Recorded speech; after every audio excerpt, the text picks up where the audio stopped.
যতক্ষণ পর্যন্ত নামাজ প্রতিষ্ঠিত না করবে, সালাত কায়েম না করবে। যে ব্যক্তি সালাত কায়েম করবে না, তার মধ্যে কিচ্ছু নেই, তার মধ্যে দ্বীন নেই, ধর্ম নেই, বিধান নেই, কোরআন নেই, হাদিস নেই। সে ব্যক্তি হালাল হারাম কিছুই বুঝতে পারবে না। আমি মদ্যপান করছি, সেটা আমার ঠিক হচ্ছে না, হয় না। আমি যে নিশা দ্রব্য সেবন করছি, এটা আমার দ্বারা ঠিক হচ্ছে না, হচ্ছে না। আমি যে মদ পান করছি, শরাব পান করছি, আমি যে জুয়া খেলছি, আমি যে সুদ খাচ্ছি, সেটা আমি পার্থক্য করতে পারবো না, আলাদা করতে পারবো না, সেটা আমি চিনতে পারবো না যদি আমার মধ্যে নামাজ না থাকে। তার প্রমাণ মহান রব্বুল আলামিন বলেছেন, ইন্নাস সালাতা তানহা আনিল ফাহশাই ওয়াল মুনকার। মহান স্রষ্টা বলেছেন, নিশ্চয় সালাত, নিশ্চয় নামাজ কি করে? ইন্নাস সালাতা তানহা আনিল ফাহশাই ওয়াল মুনকার। নিশ্চয় নামাজ ফাহিশা কাজ থেকে, কুকর্ম কাজ থেকে, অন্যায় কাজ থেকে, বেহাইয়া কাজ থেকে, যারা বেহাইয়াপনা করে সে কাজ থেকে। সেই নামাজ কি করে? নামাজ এমন একটি বস্তু, নামাজ এমন একটি জিনিস যে নামাজ কি করে? তাদেরকে বিরত রাখে, বাঁচিয়ে রাখে, তাদেরকে খারাপ কাজ করতে দেয় না। ইন্নাস সালাতা তানহা আনিল ফাহশাই ওয়াল মুনকার। সে মুনকার কাজ করবে না, খারাপ কাজ করবে না, তার দ্বারা অন্যায় হবে না। মুফতি সাহেব, মাওলানা সাহেব, আব্দুল্লাহ তো নামাজ পড়ছে আবার পরের মাটি দাবাচ্ছে, আব্দুল্লাহ নামাজ পড়ছে আবার চুরি করছে, আব্দুল্লাহ নামাজ পড়ছে জেনা করছে, আব্দুল্লাহ নামাজ পড়ছে সুদ খাচ্ছে, সুদ নিচ্ছে, আব্দুল্লাহ নামাজ পড়ছে, তার দ্বারা ইসলামের ক্ষতি হচ্ছে। কি ব্যাপার? নামাজ ব্যক্তিকে ধরনের কাজ করতে পারে? শোনুন আব্বা জানেরা, আব্দুল্লাহ নামাজ পড়ে, সে যে জামাটা পড়ে, সে জামাটা যে পরে আছে, পরিধান করে আছে, হালাল টাকার আছে না হারাম টাকার আছে, সেটা আগে দেখতে হবে। যদি আমি আপনি হালাল টাকার যদি হারাম টাকার যদি পোশাক পরিধান করে থাকি, কোষকালেও কি হবে না? আল্লাহর ইবাদত কবুল হবে না। মহান রব্বুল আলামিনের দরবারে আমার আপনার সালাত গ্রহণযোগ্য হবে না। আল্লাহ পাক রব্বুল আলামিন সেই নামাজটাকে কবুল করবেন না। চিন্তা করুন তো, আপনার পরনে যে জায়গার জামাটা আছে, আপনার পরনে যে চাদরটা আছে, আপনার পরে যে লুঙ্গিটা আছে, আপনার মাথার উপরে যে টুপিটা আছে, হালাল টাকার না হারাম টাকা? চিন্তা করুন। আপনার ছেলে যে কামাই করে নিয়েছে, হালাল টাকা উপার্জন করেছে না হারাম টাকা উপার্জন করেছে? আপনার জন্য জামাটা করেছে, বানিয়েছে, তৈরি করেছে, আপনার জন্য একটা সোয়েটার করে নিয়ে এসেছে, আপনার জন্য একটা লুঙ্গি কিনে নিয়ে এসেছে, সেটা হালাল টাকার না হারাম টাকার? একটু চিন্তা করুন।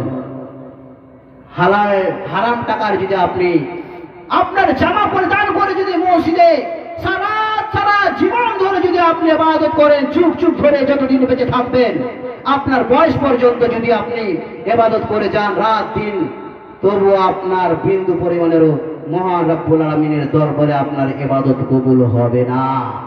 যদি আপনার সালাত ইবাদত কবুল না হয়, সালাত যদি কবুল না হয়, আপনি তো মদ্যপান করবেন, আপনি তো চুরি করবেন, আপনি তো জেনা করবেন, আপনি তো অন্যায় করবেন, আপনি তো সুদ নেওয়া করবেন, আপনি তো পরে জমি দাবিয়ে খাবেন। কিসের জন্য? আপনার সালাত কবুল হয় না মহান স্রষ্টার দরবারে। দাবি করে মুসলিম, দাবি করে মুসলমান, কোথায় আছেন আপনি? কোন জায়গায় আপনার মুসলমান দাবি করেন? কোন জায়গায় লেখা আছে? কি হিসাবে আপনি বলছেন মুসলমান? আপনার পরিচয় কি? আপনি পরিচয়টা কিভাবে দিচ্ছেন যে আমি একজন নামাজি, আমি একজন মুসলিম, আমি একজন মুসলমান? ইস্তেকামাত কাকে বলা হয়? ইস্তেকামাতের অর্থ হচ্ছে মহান স্রষ্টার দ্বীনের উপরে অটুট হয়ে দাঁড়িয়ে থাকতে হবে, মজবুত হয়ে দাঁড়িয়ে থাকতে হবে, দ্বীনকে শক্ত করে ধরে থাকতে হবে। তাহলে আপনি মুসলিম, তাহলে আমি ইমানদার একজন মুমিন ব্যক্তি। আজ আমাদের ইমানের কমজোর, আজ আমাদের ইমানের দুর্বলতা, আজ আমাদের ইমানটাকে ঠিক জায়গায় রাখতে পারেনি। আসুন সাহাবাদের ইতিহাস শুনি। একটু ইতিহাস আমরা শুনে আমাদের জীবনটাকে পরিবর্তন করি, আমাদের জীবনটাকে ইসলামের দিকে নিয়ে আসি, ইসলামের আলোর দিকে, ইসলামের প্রদীপের দিকে নিয়ে আসি। আমাদের হৃদয়ে ইসলামের প্রদীপ জেলে উঠি। আমরা জানি আমরা আমাদের হৃদয়ে কোরআনের আলো জেলে তুলি, আমরা আমাদের হৃদয়ের মধ্যে ইসলামের প্রদীপ জেলে তুলি। একটু আমরা যাই সাহাবাদের ইতিহাসের দিকে, সাহাবাদের সে লাইফ হিস্টোরির দিকে আমরা একটু এগিয়ে যাই, দেখি আমরা আমাদের জীবনটাকে পরিবর্তন করতে পারছি কিনা। বুখারী শরীফের হাদিস, হযরত খাব্বাব বিন আরদ রাদিয়াল্লাহু তাআলা আনহু হাদিস বর্ণনা করেন। হযরত খাব্বাব বিন আরদ রাদিয়াল্লাহু তাআলা আনহু বলেন, আমি একদিন বিশ্বনবী নবী মুহাম্মদ সাল্লাল্লাহু আলাইহি সাল্লামের দরবারে গেলাম। দরবারে গিয়ে বললাম, ইয়া রাসূলুল্লাহ, ইয়া হাবিবাল্লাহ, আল্লাহর নবী গো, আপনি আমার জন্য একটু দোয়া করে দেন। আমি অনেক কষ্টের মধ্যে রয়েছি, আমি অনেক মুসিবতের মধ্যে রয়েছি। ইয়া রাসূলুল্লাহ, ইয়া হাবিবাল্লাহ, আল্লাহর নবী গো, আপনি দয়া করে আমার জন্য একটু দোয়া করে দিন, একটু আমার জন্য দোয়া করে দেন। বিশ্বনবী নবী মুহাম্মদ সাল্লাল্লাহু আলাইহি সাল্লাম বললেন, ও খাব্বাব বিন আরদ, তুমি কত কষ্টের মধ্যে পড়ে রয়েছো, এমন তোমার কি কষ্ট হয়েছে, এমন কি তুমি মুসিবতের মধ্যে আছো যে আমাকে আল্লাহ পাক রব্বুল আলামিনের দরবারে দোয়া করতে বলছো? বিশ্বনবী নবী মুহাম্মদ সাল্লাল্লাহু আলাইহি সাল্লাম বললেন, খাব্বাব শুনে দেখো, পূর্বের জামানায়, পূর্বের যুগে যখন তারা ইসলাম গ্রহণ করেছিল, মহান মনিবের দিন গ্রহণ করেছিল, তাদের প্রতি অনেক অন্যায় অত্যাচার হয়েছিল, তাদেরকে কষ্ট দেওয়া হয়েছিল, তাদের প্রতি জুলুম করা হয়েছিল। শুধু তাই নয়, তাদেরকে জীবিত তাদেরকে জেলে দেওয়া হয়েছিল, তাদেরকে ফেলে টুকরো করে দেওয়া হয়েছিল। শুধু তাই নয়, খাব্বাব শুনে দেখো, তাদের শরীরের মাংসগুলো লোহার সে চিরুনি দিয়ে তাদের শরীরের মাংসগুলো কি করেছিল, টেনে টেনে মাংসগুলো তাদের শরীর থেকে ছিঁড়ে ছিঁড়ে তাদের আলাদা করে দিয়েছিল, ভিন্ন করে দিয়েছিল। আর তুমি বলছো একটু আমার জন্য দোয়া করে দিন, তুমি বলছো নবীজি একটু আমার জন্য দোয়া করে দিন, যাতে করে আমি ভালো থাকি, যাতে করে আমি ভালোভাবে আমার জীবন যাপন করতে পারি। তুমি দোয়া চাইছো আমার কাছে? শুনে রাখো, পূর্বের জামানায় যারা দ্বীনকে মেনেছিল, তাদের প্রতি অন্যায় অত্যাচার হয়েছিল, তারা সেই দ্বীনকে মানার জন্য তাদের প্রতি খুব কষ্ট হয়েছিল, তাদেরকে অন্যায় অত্যাচার সহ্য করতে হয়েছিল, জালেমদের জুলুম সহ্য করতে হয়েছিল। আর তুমি দোয়া করতে বলছো? শুধু তাই নয়,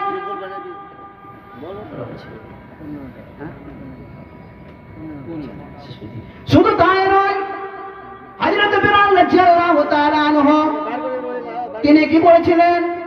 ইসলাম গ্রহণ করেছিলেন, তিনি দ্বীন মেনেছিলেন, তিনি দ্বীনকে স্বীকার করেছিলেন। তিনার হৃদয়ে ইসলামের প্রদীপ জ্বলে উঠেছিল, কোরআনের আলো জ্বলে উঠেছিল। তিনি দ্বীনকে মেনেছিলেন, মহান স্রষ্টার দ্বীনকে গ্রহণ করেছিলেন, নবীর দ্বীনকে গ্রহণ করেছিলেন। এটাই হচ্ছে অপরাধ। ইসলাম যখন গ্রহণ করলেন, হযরত বিলাল রাদিয়াল্লাহু তাআলা আনহু তিনি উমাইয়ার বাড়িতে থাকতেন, তিনি উমাইয়ার বাড়িতে কাজ করতেন, তিনি উমাইয়ার চাকর ছিলেন, তিনি উমাইয়ার দাস ছিলেন। উমাইয়া যখন জানতে পারলাম বেলাল ইসলাম গ্রহণ করেছে, বেলাল ইসলাম গ্রহণ করেছে, আমাদের বাপদাদা ধর্ম ত্যাগ করে দিয়েছে, আমাদের বাপদাদা ধর্ম ছেড়ে দিয়েছে, বেলালকে অন্যায়ভাবে জুলুম করা হয়েছিল, বেলালের প্রতি জুলুম করা হয়েছিল, বেলালের প্রতি বেলালকে কষ্ট দেওয়া হয়েছিল, বেলালকে শাস্তি দেওয়া হয়েছিল, এমন ভাবে কষ্ট দেওয়া হয়েছিল, তার প্রতি এমন ভাবে জুলুম করা হয়েছিল। হযরত বেলাল রাদিয়াল্লাহু তাআলা আনহুকে গরম বালুর উপরে চিৎ করে শুইয়ে দেওয়া হয়েছিল। শুধু তাই নয়, ইসলাম দর্দি গোলাম বেলাল রাদিয়াল্লাহু তাআলা আনহুর সিনার উপরে বিশাল পাথর চাপিয়ে দেওয়া হয়েছিল, যাতে করে বেলাল যেন ঘটনা না করতে পারে, করার জন্য পাল্টাতে না পারে, এই জন্য বিশাল বড় একখানা পাথর সিনার উপরে চাপিয়ে দেওয়া হয়েছিল। শুধু তাই নয়, হাদিসের মধ্যে রয়েছে হযরত বিলাল রাদিয়াল্লাহু তাআলা আনহুর গলাতে রশি বেঁধে দিয়ে সেই মক্কার ভূমিতে মরুভূমিতে ছোট ছোট বাচ্চাদেরকে লেলিয়ে দেওয়া হয়েছিল যে বেলালের গলাতে রশি বেঁধে দিয়ে তোমরা কি করো মক্কার ভূমিতে তোমরা টানতে থাকো ছেঁচড়াতে থাকো এই বলে কষ্ট দিয়েছিল। আর বলেছিল বেলাল তুমি মুহাম্মাদের দিন ত্যাগ করে দাও, তুমি মহান স্রষ্টার যে তুমি যে নতুন ধর্ম গ্রহণ করেছো ত্যাগ করে দাও, ছেড়ে দাও। তুমি কি করো আমাদের বাপ দাদা ধর্মের মধ্যে চলে এসো, তুমি ত্যাগ করে দাও আমাদের ধর্ম, আবার তুমি আমাদের ধর্মকে গ্রহণ করে নাও। বেলাল বলেছিলেন আহাদুন আহাদুন, যিনি আমাকে আপনাকে তথা সারা বিশ্বকে জাহানকে যিনি সৃষ্টি করেছেন তিনি হচ্ছেন মহান স্রষ্টা। আমি যেদিন গ্রহণ করেছি ইসলাম গ্রহণ করেছি আমিও কখনো পশুকালে আমি এই দিন ত্যাগ করতে পারবো না, ছাড়তে পারবো না। দেখুন সাহাবাদের ঈমান, দেখুন সাহাবাদের ঈমান, দেখুন এত কষ্ট, এত জুলুম, এত অত্যাচার, অন্যায়, এত জিনিসকে তিনি তার শরীরে সহ্য করেছিলেন।